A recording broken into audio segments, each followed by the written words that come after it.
So இதுக்கு உண்டான formula என்னன்னு கொடுத்துட்றேன். இதுக்கு maybe sin inverse of x plus sin inverse of y. இதுக்கு என்ன ஃபார்முலா தெரியுமா? என்னோட ஃபார்முலா வந்து sin inverse of x into root of 1 minus y square plus y into root of 1 minus x square. இந்த formula. Okay sir. சரியா? இப்போ question கொடுக்கிட்டா y equal to sin inverse of 3x plus 4 into root of 1 minus x square divided by 5. இது ஒரு time கேட்டுக்கிறாங்க. 3 mark question இருக்கும். கொஞ்சம் கரெக்டாக பார்த்துக்கோங்க. Find dy by dx. எப்படி போடலாம்? இந்த மாதிரி கொஸ்டின் கேட்க சான்சஸ் கொஞ்சம் கேர்ஃபுல்லாக பார்த்துக்கோங்க. அப்போ எப்படி எழுதலாம் பார்த்துங்க. சைன் இன்வர்ஸ் ஆஃப் இந்த 5 இந்த x இந்த ஸ்பிளிட் பண்ணிங்க. அந்த 5 இருக்குன்னா அந்த 5 வந்து ஸ்பிளிட் பண்ணிங்க. கரெக்டாமா? சரி, இப்போ என்ன ஐடியா இருக்குது? இந்த 3 காசு பண்ணுச்சு காசு இருந்துச்சு சைன் இதை வந்து நம்ம ஒரு டேம் எடுக்க போறோம். சரிங்களா? இப்போ எக்ஸ் இருக்குது, இங்க என்ன வரும்? அதே மாதிரி இது என்னவா வரும்? அதை செக் பண்ணிட்டு இந்த ப்ராப்ளம் மேக்ஸிமம் முடியும். சரிங்களா? ஐடியாவை ஆல்ரெடி கொடுத்துட்டேன். அப்போ இது என்னவா எடுக்கலாம்? ஸோ ஒரு ஐடியா மட்டும் கேட்குறேன். இப்போ சைன் இன்வர்ஸா எக்ஸ் இன்ட்டு இந்த 3/π இருக்குதுல்ல, இந்த 3/π வந்து ரூட் ஆஃப் 1 மைனஸ் 4/πன்னு எழுதலாமா? 4/π ஹோல் ஸ்கொயர்னு எழுதலாமா? செக் பண்ணி போயிடும். Plus 4/π root of 1 minus x square. Okay, concept கரெக்டாக வருது. அந்த ஃபார்மேட்ல போட்டுருக்கோம். இது வந்து கரெக்டா? இது மட்டும் கரெக்டா மட்டும் செக் பண்ணு. 3 கரெக்ட்டா சார், y தானே சார் அவங்க கரெக்ட். அப்ப 3/π என்ன வருதுன்னு பாருங்க. 1 minus 16 divided by 25. That is equal to root of 25 minus 16 divided by 25. 25 minus 16 9. அப்ப root 9 by 25. That is equal to 3/5. அப்ப கரெக்ட் தான் கண்ணு. சரிங்களா? அப்ப 3/5 என்ன பண்ணலாம்? இதனுடைய ரூட் போட்டு இந்த மாதிரி டைம் எழுதணும். கரெக்ட்டுங்களா? அப்ப இப்ப நம்மளோட ஃபார்முலா கன்சிடர் பண்ணுங்க. நம்மளோட ஃபார்முலா என்னது?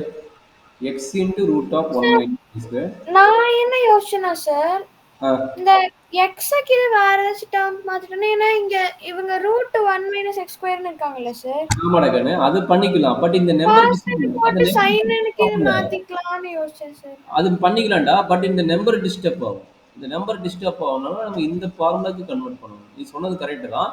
அது வெறும் இப்போ சப்போஸ் சைன் இன்வர்ஸா ரூட் ஆஃப் 1 மைனஸ் எக்ஸ் ஸ்கொயர்னு வந்ததுன்னா இந்த இடத்துல வந்து எக்ஸ் ஈக்குவல் டு காஸ் தீட்டான்னு எடுத்துக்கலாம்.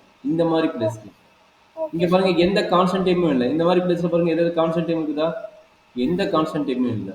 பட் இங்க பாருங்க, நம்மளுக்கு பிரச்சனைக்கு என்ன கொடுத்துக்கிறான்? இது ஒரு கான்ஸ்டன்ட், இது ஒரு கான்ஸ்டன்ட், இது ஒரு கான்ஸ்டன்ட் கொடுத்துக்கிறானா? அப்படி கொடுத்து என்ன ஃபார்முலாக்கு மாத்தணும்? போட்ட பிரச்சனை இல்லை சார். சொல்றேங்கண்ணே, 3 cos θ அப்படிங்கிறது போட்டுக்கலாம்ல சார். 3 cos θ போட்டால் நம்மளுக்கு எலிமினேட் பண்ணணும் இல்லை. இப்போ இது இங்கே வர டைம் கட் ஆகிட்டு நம்மளுக்கு வேறு எக்ஸா இல்லை டீட்டாவோ ஏதோ ஒரு வர வேணும். அப்போ நீ சொன்ன மாதிரி சைனா 3 cos θ வந்துட்டு நம்ம என்ன பண்ண முடியும்? கட் பண்ண முடியாதுல்ல. சைன் இன்வர்ஸா 3 cos θ கட் பண்ண முடியுமா? கேன்சல் ஆகாது. கேன்சல் ஆகாதுல்ல. நம்ம ஏன் நம்மளை சிம்பிளிஃபை பண்ணலாம்? இந்த டைம் சிம்பிளிஃபை பண்ணுறதுக்காக தான் அவளை பண்ணுறோம். பட் இங்கே ஆக மாட்டேங்குது.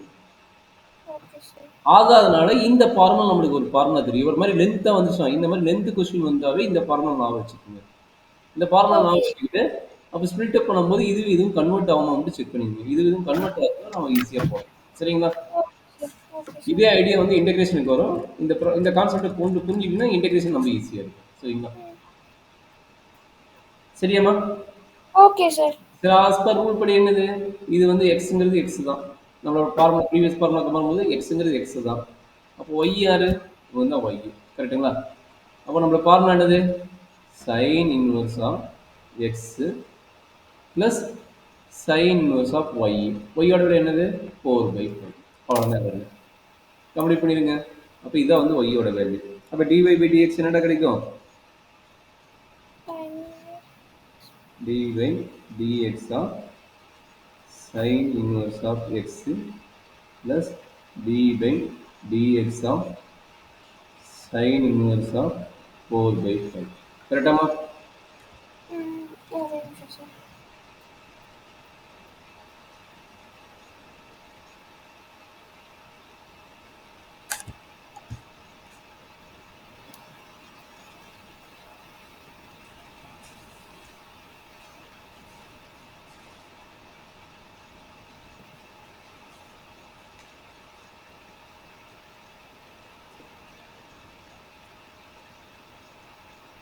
அடுத்த ஸ்டெப் மூவ் பண்ணிட்டா இல்லை டவுட்லேயே இருக்கிறியா?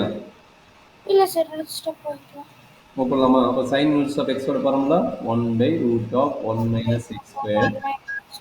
இது 4 by 5. 4 by 5 னா கான்ஸ்டன்ட் டைம் 0. Okay sir. அவ்வளோதான். இதுதான் நம்மளுடைய ரிசல்ட். Okay sir.